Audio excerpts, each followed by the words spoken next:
Jutaan batang rokok ilegal di Pamekasan dimusnahkan Bea Cukai Madura. Bea Cukai Madura melaksanakan pemusnahan terhadap barang milik negara, BMN, berupa jutaan batang rokok ilegal bertempat di TPA Angsanah Pamekasan, Rabu, tanggal 8 Desember tahun 2021.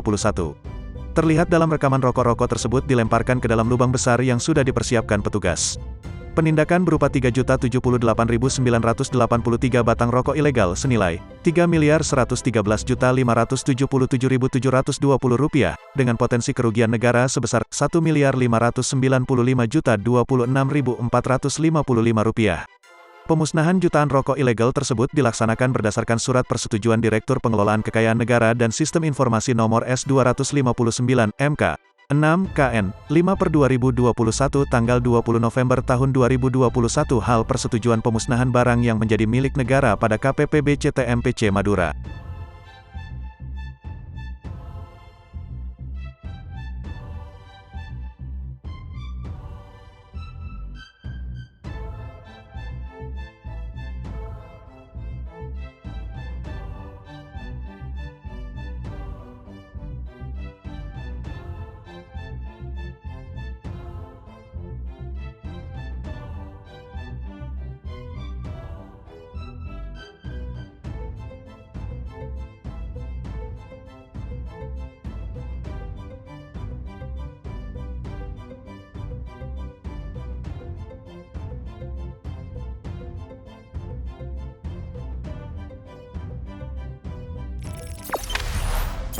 Jangan lupa subscribe, share, komen, dan like ya.